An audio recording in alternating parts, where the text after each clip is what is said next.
안녕하십니까, 오영규입니다.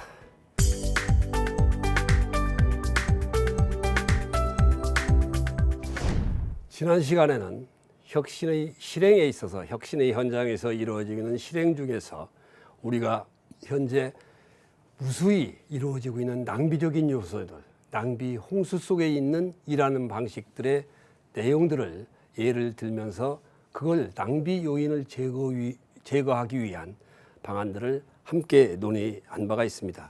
그러면 이제 다음으로서 이런 낭비적인 요소, 해서는 안 될 일, 쓸데없는 일을 없앤다는 전제 위에서 그 다음에 우리가 해야 되는 구체적인 내용들을 하나 정리해 보도록 하겠습니다. 이것도 일종의 하나의 불필요한 일 또는 낭비적인 요인을 제거하는 내용도 되겠습니다만, 우리가 경영을 함에 있어서 의사결정이 매우 중요하고, 그리고 그 의사결정을 어떻게 하느냐에 따라서 우리가 절차와 시간과 모든 면에서의 낭비가 너무도 많기 때문에 이런 의사결정이라는 주제를 가지고 어떻게 해야 가장 효율적인 방법으로 의사결정을 할 수 있느냐 하는 것을 가지고 여러분과 함께 검토해 보고자 합니다. 우선은 우리가 일상 일을 함에 있어서 어떤 정책을 만들고 그것을 결론을 내기 위해서는 즉 결재라는 과정을 거쳐서 의사결정의 최종 결정을 하는 경우가 많습니다. 이와 같이 정책 결정, 즉 의사결정을 함에 있어서 우리는 만드는 시간보다도 결재 대기하는 낭비하는 시간이 몇 배로 절대 시간이 많습니다. 흔히들 얘기하는데 어떤 정책을 만들면은 공무원들이 대개 일주일, 많으면 2주일 정도를 걸려서 정책을 만드는 경우가 많습니다. 물론 기초조사부터 얘기하면 더 시간이 있겠습니다만 그 자료 만들어진 기초 자료를 토대로 해서 정책을 입안하는데 필요한 시간들은 대개 일주일 내지 2주일이면 만들어집니다. 그렇게 해서 만들어진 정책이 최종적으로 장관의 결재까지 얻는 데는 짧게는 한 달, 길게는 2달 이상 걸리는 경우가 허다합니다. 왜 그러냐? 검토 과정에서 걸리는 시간은 당연히 필요할 수도 있습니다.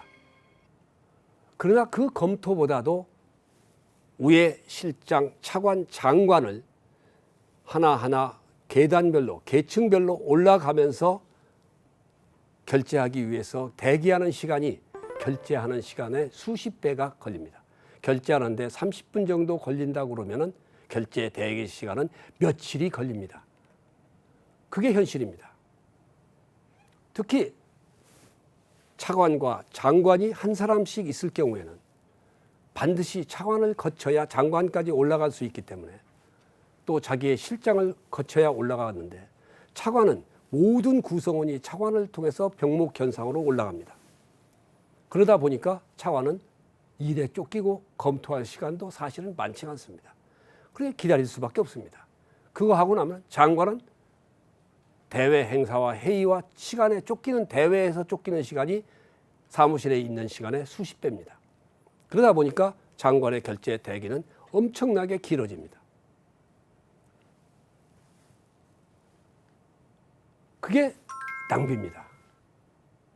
그런데 더 중요한 것은 정부 조직 형태는 대개 최소한도 6단계 이상입니다. 직원이 있고 사무관이 있고 과장이 있고 국장이 있고 실장이 있고 차관, 장관까지 갖춰야 됩니다. 그러면 그것은 검토를 어떻게 되나요? 모두가 1대1 결재입니다. 사무관이 정책을 만들면 그걸 가지고 과장과 논의를 하면서 이 과장을 설득하고 과장의 지시에 대해서 논의를 해야 됩니다. 또 과장을 통과하고 나면 그걸 들고 과장이 들고 갈 경우가 많습니다만 과장이 국장하고 또 협의를 해야 됩니다. 국장의 검토를 거쳐야 됩니다. 또 실장의 검토를 거쳐야 됩니다. 차관의 검토를 거쳐야 됩니다. 당연히 검토를 거칠 수는 있지만은 그게 위와 아래의 상하 관계에서 1대1 논의를 해야 됩니다. 이 불평등한 논의 과정에서 균형되게 정확하게 수평적으로 그 문제에 대한 지적과 논의가 이루어질 수가 없습니다.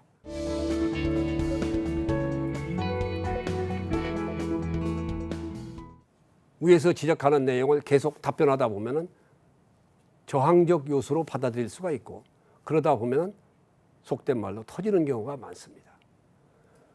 그러니까 그게 불균등한 속에서 계층별로 들어가다 보니까 바로 내용에 대해서 정확하게 자기가 의도했던 내용이 위에 최종적으로 올라가는 과정까지 지켜나가는 데 있어서 어려울 때가 많습니다.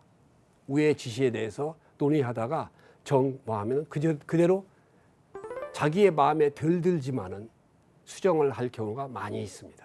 빨리 통과를 해야 되니까. 이런 것들이 결국 바로 그런 과정을 거치다 보니까 시간은 더 하고 내용에 대한 논의가 힘들고, 또 그러다 보니까 결국은 시간은 뺏기고 또 지치고, 그러다 보니까 실망하고, 그래서 의욕은 꺾이는 경우가 허다합니다. 그러면 이거 한두 번 거치다 보면은 사무관이나 과장들이 구태여 어려운 정책을 만들 필요가 있느냐, 쉽게 가자, 무사한 일로 가는 경우가 많습니다. 구태여 나중에 감사 우염까지 거치면서 새로운 정책을 만들 필요가 없어집니다. 그런 것들이 결국 우리의 계층 구조 하에서 올 수 있는 가장 큰 문제 중에 또 하나입니다. 우리나라는 기본적으로 계급제이기 때문에 어떤 분야에 대한 업무의 최종 책임자가 계급제 속에서는 제일 위에 있는 사람의 계급에 있는 사람이 제일 책임자입니다. 구태여 형식적 모든 책임은 장관이 지는 겁니다. 왜 그러냐? 계급별로 쭉 올라가 있기 때문에 최종 책임자는 장관입니다. 그러나 그건 수평적 조직에 있었다면 1차적 모든 책임은 그 분할되어 있는 수평적 책임자, 중간 책임자가 다 질 수가 있습니다. 장관은 총괄적 책임만 지면 되는 겁니다. 그러나 지금 계급제에서는 장관이 져야 됩니다. 그러다 보니까 모든 일은 보고든 결재든 의사결정이든 행사든 장관한테 쏠리는 수가 대부분입니다. 어떤 형태든 간에 행사가 있으면 장관을 끄집어내야 되고, 또 어떤 회의가 있으면 장관이 와야 됩니다. 장관이 오지 않으면 왜 안 왔느냐고 묻습니다. 이런 현상들이 우리나라의 계급제 속에서 상존하는 현상입니다. 그러다 보니까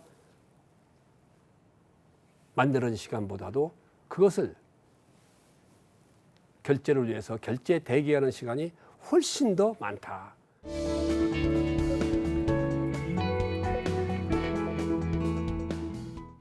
그리고 그렇게 되다 보니까 앞서 조금은 말씀드렸습니다마는 논의 구조가 배제된 의사결정 구조입니다. 직선적인, 우리 조직 계책에서 선만이 존재하지 않습니까?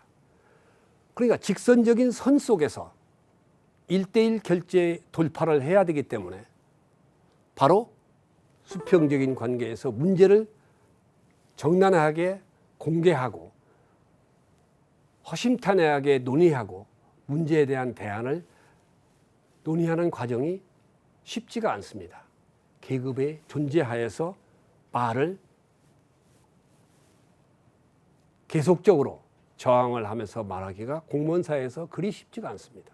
바로 그것이 논의구조가 배제된 직선적인 의사결정의 병폐입니다. 어떤 경우에는 일방적인 설득을 해야만 하고 밑에 사람이 위에 사람을 설득해야 되고, 설득이 잘 말을 해서 설득을 한 경우에 통과될 수도 있고, 설득을 잘 못했을 경우에는 위에 사람의 일방적 지시에 의해서 수정될 수도 있습니다. 이런 것들이 우리가 의사결정에 있어서 논의구조가 배제된 직선적 설득의 의사결정이 갖는 병폐 중에 하나다, 이렇게 볼 수가 있습니다. 그래서 이제는 의사결정 방식을 근본적으로 패러다임을 바꿔야 됩니다. 지금은 의사결정 어떻게 됩니까? 결제할 사람은 계층별로 가만히 앉아 있습니다. 과장이, 국장, 실장, 차관, 장관 앉아 있습니다. 그러면 결제할 사람이 사무관이든 과장이든 간에 그걸 들고 과장을 찾아가서 설득하고 결제를 맡고, 그리고 다시 국장, 실장, 차관, 장관의 순서로 갈 수밖에 없습니다. 그것이 결제할 사람은 앉아있고 결제 받을 사람이 들고 가는 겁니다. 그걸 역으로 바꾸면 되지 않습니까? 결제할 사람이 한 자리에 있고 거기에 결제 받을 사람이 한 자리에 있고 결제할 사람들이 계층별로 다 모여서 거기서 논의하는 겁니다. 한 자리에서 논의하고 점검하고 결정하는 시스템. 그게 얼마나 좋겠습니까? 그렇게 되면은 만드는 시간이 일주일 걸리면은 결정하는 시간은 아무리 길어도 1시간 이상을 지나지 않을 겁니다. 물론 어떤 문제가 있을 때는 다시 보완해서 논의하는 것이 해서 2시간이 될 수도 있겠지만은 최소한도 지금과 같은 몇십 배 되는, 만드는 시간보다 몇십 배 되는 시간의 낭비는 없을 겁니다. 그러니까 바로 무슨 얘기냐? 결제 라인에 정부를 예로 들면은 사무관이 앉아있는 또는 과장이 앉아있는 곳에 다 모이기가 어려우니까 장소는 장관실로 하고 장관과 차관과 모든 실장들 그리고 담당 국장과 과장 거기에 있는 직원까지도 다 배석을 하고 거기서 사무관이나 과장이 발표를 하고 그 발표된 내용을 중심으로 해서 바로 논의를 하는 겁니다. 그리고 장관의 입장에서 최종 결재권자의 입장에서 짚고 싶은 것, 그걸 그렇게 했을 경우에 이 문제는 괜찮은 것이냐.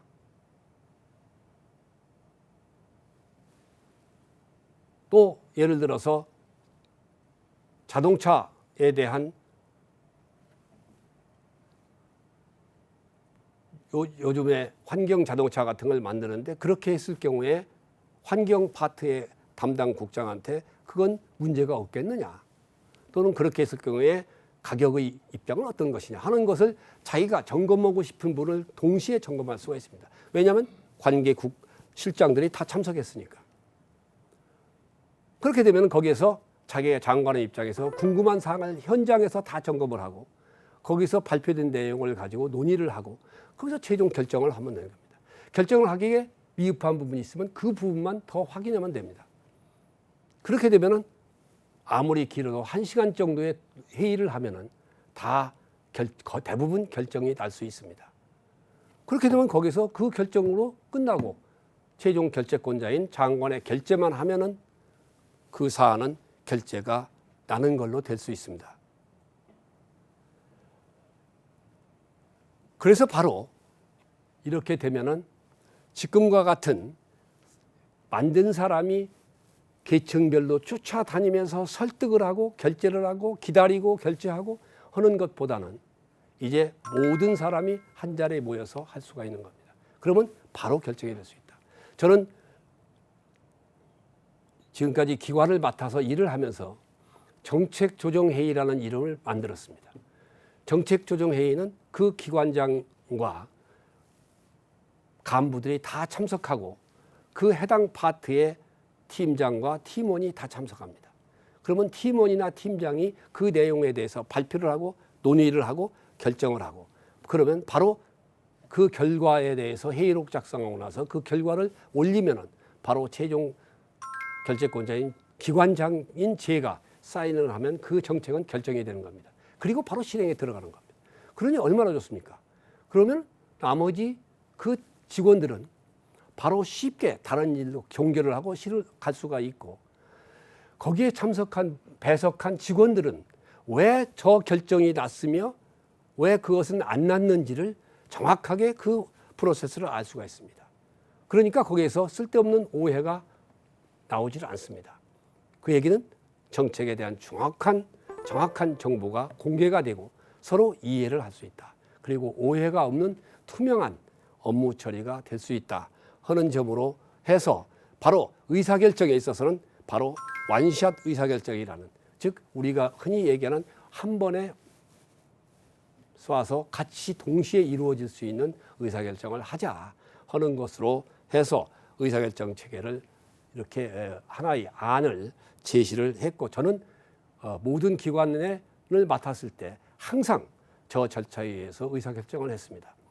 거기서 부수적인 도움이 되는 것은 기관장이 중요한 내용들에 대해서는 거의 대부분 다 파악하고 있다는 겁니다. 의사결정을 하면서 논의를 했기 때문에, 그리고 내가 궁금해하는 것을 다 점검했기 때문에 충분히 언제든지 파악하고 있고, 그것을 위해서 별도로 공부할 필요가 없다 하는 면에서 부수적인 효과까지도 있다는 점을 말씀을 드리고, 의사결정은 그렇게 해서 이제 결제 받을 사람이 결제할 사람을 찾아내는 구조에서 결제할 사람들이 한 자리에 모이고 결제받을 사람이 거기서 결제를 하는 그런 구조로 바꿔야 된다 하는 것으로 의사결정에 대해서 말씀을 드립니다. 그래서 이렇게 했을 경우에 실행을 함에 있어서 우리가 잘못하면 오해가 될 수 있기 때문에 이것도 하나의 실행 방법에 대한 기본적인 내용들을 정리를 하고 갈 필요가 있습니다. 하나의 핵심적으로 가야 될 부분들은 제가 했던 내용의 예를 들어서 말씀을 드리면, 정책결정기구, 즉 정책조정회의를 만들고 거기에서 사업이나 모든 결제나 의사결정사항을 원칙적으로 개별적인 결제 방식은 전부 금지하고 여기에 다 올리도록 합니다. 그래서 개별적으로 결제를 올리면 저는 왜 개별적으로 결제를 올리느냐 하는 것을 묻고, 그렇게 하지 않고 정책조정회의에 올리도록 조정을 해줍니다.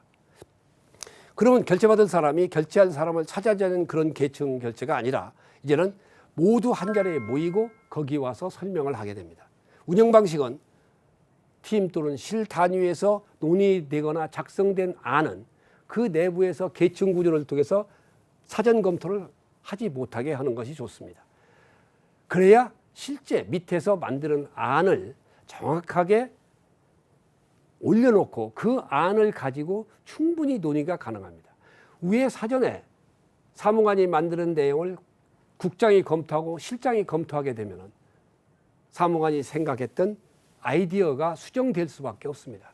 수정되지 않은 상태에서 올리고 그 안에 대해서 의견이 있을 경우에 담당 국장이나 실장도 똑같이 문제 제기를 하고 같이 논의를 해야 됩니다. 이런 문제는 어떻게 갈 수 있겠느냐, 이런 문제는 없을까요? 이렇게 해서 논의가 돼야 됩니다. 그래서 이렇게 해서 올린 안은 사전에 모든 것을 컴퓨터를 통해서 알려주고 공개적으로 그 알려준 내용을 숙지한 상태에서 회의에 참석하면 됩니다. 그리고 발표는 원칙적으로 작성자가 하면 됩니다. 그리고 좀 더 정책적 의미가 있다고 할 경우는 팀장이 대신 과장이 할 수가 있습니다. 그리고 거기에 바로 그 업무를 담당하는 모든 구성원이 뒤에 배석하고 토론에 직접적으로 참여할 수 있어야 합니다. 위에서 보는 사람보다는 실제 만든 사람, 그리고 실무자가 집행을 함에 있어서 느낄 수 있는 부분을 거기서 확인할 필요가 있습니다. 그래서 저는 의사결정을 할 때 자주 그 담당 직원한테 바로 이렇게 했을 경우에 당신의 시각에서 볼 때 문제가 없겠느냐, 이런 문제는 어떻게 대처할 수 있겠느냐를 저는 확인합니다. 그런 것들이 바로 중요한 내용이 될 수 있고, 그래서 기관장이 그런 것까지를 다 점검할 수가 있고, 그리고는 소관팀이나 실무 직원을 배석했기 때문에 모두가 그 구성원들이 논의 과정에서 제기된 문제, 그리고 예상할 수 있는 문제를, 예상하지 못한 문제를 다 들을 수가 있고 판단할 수가 있습니다. 그렇게 되면 실행 과정에서도 그렇게 예상되어 있던 제기됐던 문제에 대해서 발생됐을 때 그것은 이렇게 대응하면 된다 하는 대안을 만들 수가 있습니다.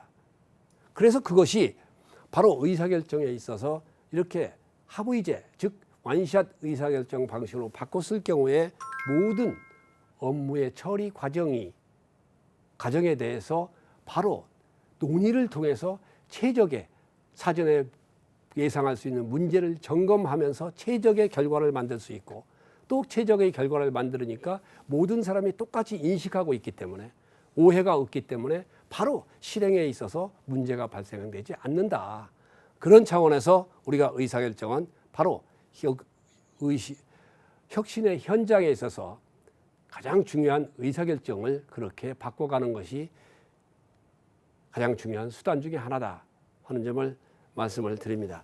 조직이 사업을 선택하고 또 정책을 만들고 선택하면서 실행을 하는 데 있어 가장 중요한 수단이기 때문에 의사결정부터 바꿔줘야 우리가 일하는 방식이 합리적으로 효율적으로 바꿔질 수 있다 하는 점을 말씀을 드립니다.